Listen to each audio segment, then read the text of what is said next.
আসসালামু আলাইকুম প্রিয় দর্শক, আজকে সকাল থেকেই সোশ্যাল মিডিয়ার মাধ্যমে বেশ কয়েকটা ভিডিও আমার চোখে পড়ছিল এবং সেই ভিডিওর সঙ্গে কিছু কমেন্ট। আমি ধরে নিচ্ছি সোশ্যাল মিডিয়ার কমেন্টগুলো অনেক সময় একটু বাড়াবাড়ি থাকে, কিন্তু ভিডিওগুলো তো মিথ্যা কথা বলছে না।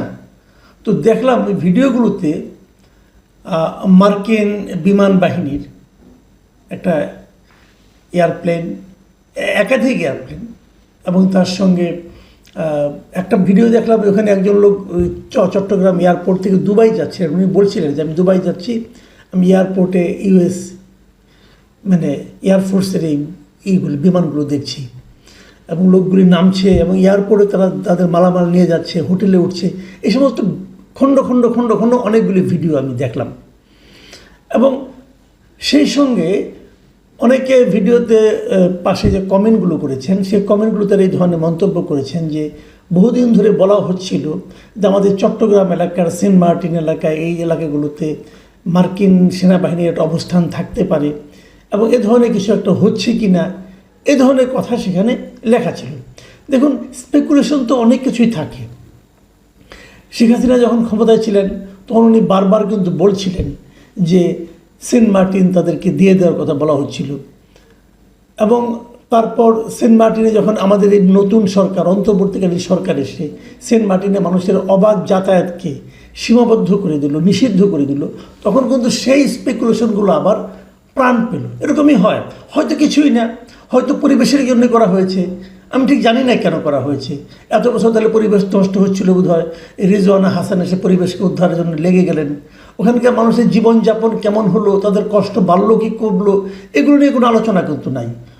ওখানকার শ্যাওলা রক্ষা করতে হবে, ওখানকার শামুক ঝিনুক রক্ষা করতে হবে, এগুলো নিয়ে খুবই পীড়াপিড়ি শুরু হলো আর কি, মাতামাতি শুরু হলো, সবাই বাহবা টাহবা দেওয়া শুরু করলো। যাক, এগুলো হতে থাকলো। কিন্তু মানুষ কিন্তু এর সঙ্গে মিলিয়ে আগের যে স্পেকুলেশন অথবা আগের প্রধানমন্ত্রীর যে বক্তব্য, সেগুলোর সঙ্গে কিন্তু মিলিয়ে নানা ধরনের কথা কিন্তু তারা বলা শুরু করলো। এবং এই যে বলা বলি, এটাকে কেউ কিন্তু ক্লিয়ার করলো না। এবং তার মধ্যে মাঝখানে আবার শুনলাম আমাদের এক নিরাপত্তা উপদেষ্টা ছিলেন, আছেন এখন, উনি খুব পাওয়ারফুল লোক, উনি আবার মানবিক করিডোর দেওয়ার কথা বললেন, সেটা নিয়েও নানা আলোচনা হলো। আমরা বারবার দেখছি যে বিষয়গুলো নিয়ে সবচেয়ে বেশি আলোচনা হচ্ছে, সেদিকেই যেন, যেগুলো নিয়ে সবচেয়ে বেশি সন্দেহ আসছে, সেগুলোই যেন এই সরকারের সবচেয়ে আগ্রহের ব্যাপার। মানবিক করিডোর দেওয়া, অথবা আমাদের পোর্ট লিজ দেওয়া, যে পোর্ট এখন রেকর্ড সংখ্যক আয় করছে, রেকর্ড পরিমাণে আয় করছে আমাদের পোর্টগুলো এখন নৌবাহিনী হাতে পড়ার দায়িত্ব দেওয়ার পর। তারপর সেটা কিন্তু আলটিমেটলি নৌবাহিনীর কাছে থাকবে না, বিদেশি একটা কোম্পানির কাছে সেটা লিজ দেওয়া হবে। এই লিজ কিভাবে দেওয়া হলো, এটা কি কোনো টেন্ডারের মাধ্যমে হয়েছে, এটা কি আন্তর্জাতিক কোনো প্রতিযোগিতার মাধ্যমে হয়েছে, এই সমস্ত প্রশ্ন কেউ করছেও না, কেউ উত্তরও দিচ্ছে না। কিন্তু দেওয়া হবে, এটা নিশ্চিত থাকেন আপনি, হয়তো নভেম্বর থেকে দেওয়া হচ্ছে। তো এগুলো হচ্ছে যেগুলো নিয়ে সন্দেহ বাড়ছে, ঠিক সেগুলোর ব্যাপারে যেন এই সরকারের বেশি উৎসাহ আমরা দেখতে পাচ্ছি। তো এই যে বিমানের এই ইউএস এয়ারফোর্সের যে আগমন আমাদের দেশে, সেটার ব্যাপারে আমি একটু খোঁজখবর করার চেষ্টা করলাম, দেখলাম যে না, এটার ব্যাপারে মার্কিন দূতাবাসে কিন্তু একটা বিবৃতি দিয়েছে। আবার আরও একটু নক করে দেখলাম যে না, দুদিন আগেই এ সংক্রান্ত একটা প্রেস রিলিজ আমাদের আইএসপিআর আন্তঃবাহিনী জনসংযোগ বিভাগ যারা আছে তারা দিয়েছিল। সেটা 14 তারিখে রবিবার, গত রবিবার তারা একটা বিবৃতি দিয়েছিল এবং তারা বলেছিল যে এটা একটা অপারেশন প্যাসিফিক অ্যাঞ্জেল 25-3, এটা নাকি শুরু হতে যাচ্ছে আমাদের এখানে। এবং চট্টগ্রামের বিমান বাহিনীর ঘাঁটি জহুরুল হকের উদ্বোধন হয়েছে এবং সেই উদ্বোধনী অনুষ্ঠানে বিমান বাহিনী প্রধানরা ছিলেন এবং তারা জানিয়েছেন এখানে বাংলাদেশ বিমান বাহিনীর 150 জন এবং যুক্তরাষ্ট্রের 92 জন সদস্য অংশ নিচ্ছেন এবং এখানে সেনাবাহিনী এবং নৌবাহিনীর সদস্যরাও এই মহড়ায় যোগ দেবেন। আইএসপিআর থেকে তখন জানানো হয়েছিল এই মহড়া দুই দেশের বিমান বাহিনীর পেশাগত দক্ষতা বৃদ্ধি করবে, অভিজ্ঞতা বিনিময়, আন্তঃকার্যক্ষমতা জোরদার, এরকম অনেক কিছু তারা করবে। আমাদের অনেক লাভ টাভ হবে আর কি। তো আমাদের লাভ এতদিন দরকার পড়ে নাই, হঠাৎ করে এই সরকারের আমলে এসে দরকার পড়ছে কেন সেটা জানি না, আমরা বলতে পারবো না। তো লাভ যদি হয় ভালো, হঠাৎ করে আমরা লাভের মুখ দেখা শুরু করেছি যুক্তরাষ্ট্রের কাছ থেকে, তাও এবং সেই লাভ দেওয়ার জন্য তাদের বিমান বাহিনীর লোক উড়ে এসে আমাদের এখানে চলে এলেন। যাক, ভালো, এগুলো নিয়ে আমরা কোনো খারাপ কিছু বলবো না। কিন্তু আজকে যখন তারা এলেন তখন আমরা মার্কিন দূতাবাসের কাছ থেকে একটা প্রেস রিলিজের মতো পেলাম। সেখানে সেই বার্তায় বলা হয়েছে, এই বার্তাটা আপনারা একটু ঠান্ডা মাথায় খেয়াল করেন। বার্তায় বলা হয়েছে যে কেন তারা আসছে। তারা বলেছেন যে মানবিক সহায়তা এবং দুর্যোগ মোকাবেলাকে কেন্দ্র করে পরিচালিত 7 দিনের বহুপাক্ষিক এই কর্মসূচিতে অংশ নিয়েছেন যুক্তরাষ্ট্রের 92 জন এবং বাংলাদেশ বিমান বাহিনীর 90 জন সদস্য। এটা কে বলছে? মার্কিন দূতাবাস। একটু আগে যেটা আইএসপিআরে পড়লাম সেখানে কিন্তু ছিল বাংলাদেশ বিমান বাহিনীর 150 জন। 150 জন থেকে কমে এখন 90 জনে আসলো। আসুক, তারপর তারা বলেছেন যে শ্রীলঙ্কা বিমান বাহিনীর 2 জন চিকিৎসাকর্মী, ওরেগন এয়ার ন্যাশনাল গার্ড এবং আঞ্চলিক সহযোগী অংশীদাররা এখানে থাকবে। খুব ভালো কথা।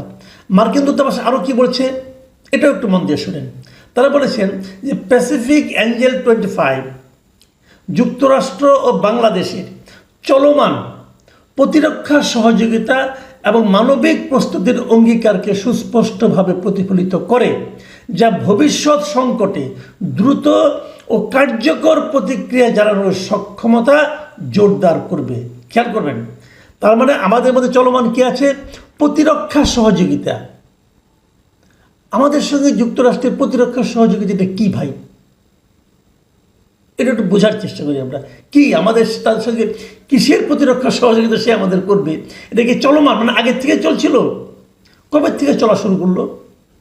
এই সরকারের আমলে চলা শুরু করলো নাকি আগের থেকে, অনেক আগের থেকে চলছিল? বিষয়টা কিন্তু ক্লিয়ার না। যদি এই সরকারের আমলে চলা শুরু করে সেটাকে আমরা জানি, সে জনগণ জানে নাকি জানার কোনো প্রয়োজন নেই? ডক্টর ইউনূস এবং তার সরকার জানলে চলবে?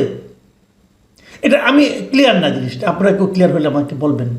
আচ্ছা, তারপরে আবার বলছে যা নাকি ভবিষ্যৎ সংকটে দ্রুত ও কার্যকর প্রতিক্রিয়া জানানোর সক্ষমতাকে জোরদার করবে। একটু সতর্কভাবে খেয়াল করবেন যে ভবিষ্যতে যে সংকট হতে পারে যদি হয় সেখানে দ্রুত কার্যকর করবে। দ্রুত কার্যকর অর্থটা কি?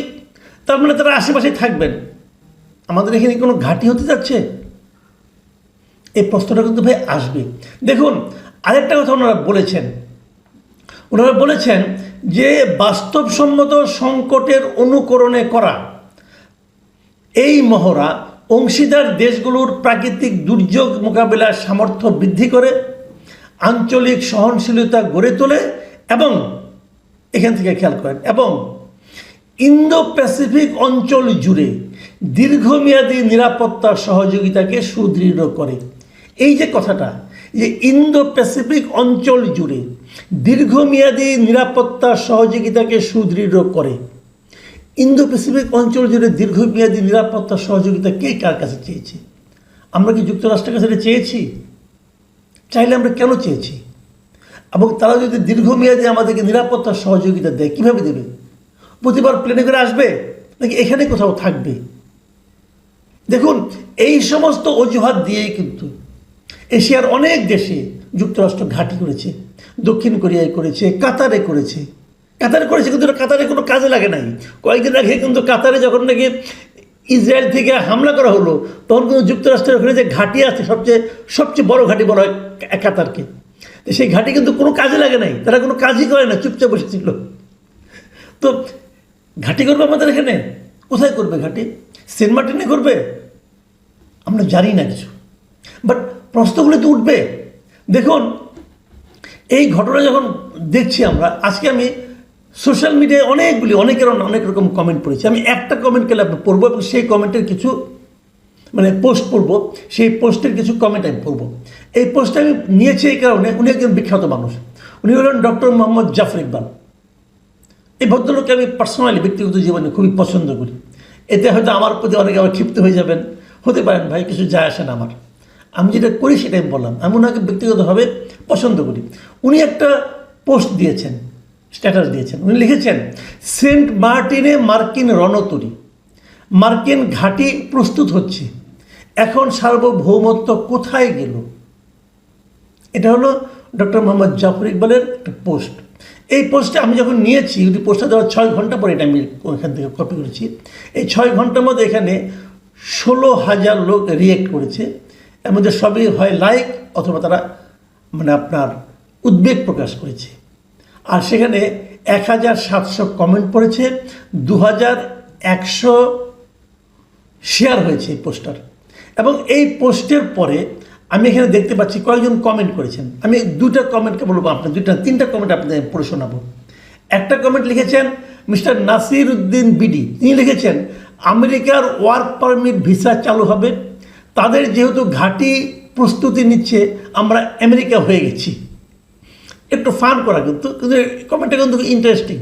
আরেকটা কমেন্ট করেছেন ফারজানা আফরোজ, তিনি লিখেছেন সকাল থেকে এই নিউজ ভিডিও বারবার আসছে, তার আর মনে হচ্ছে আমরা আবার পরাধীন হতে যাচ্ছি।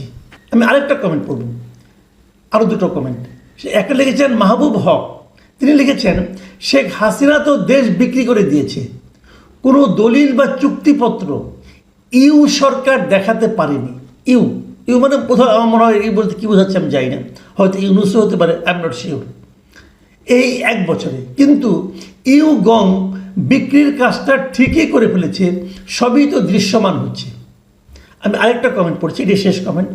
সৈয়দ জাহিদুন নবী, তিনি লিখেছেন very true, 100+ US army personal arrive today in Chittagong, hotel Radisson Blu made empty for their stay, full Chittagong city putted on extra security.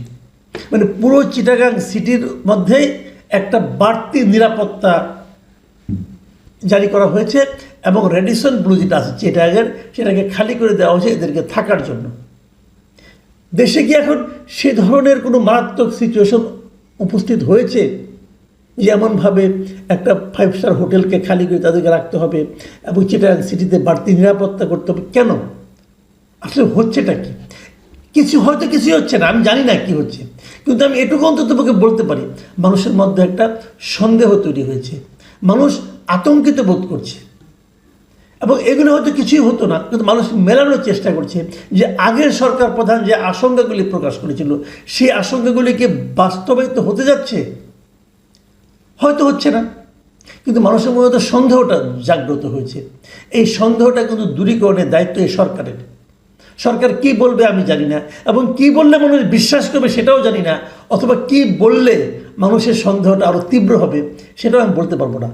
তবে আমি সরকারের কি বলে সেটা দেখার অপেক্ষা আছি। প্রিয় দর্শক, এখন এ পর্যন্তই। আল্লাহ হাফিজ।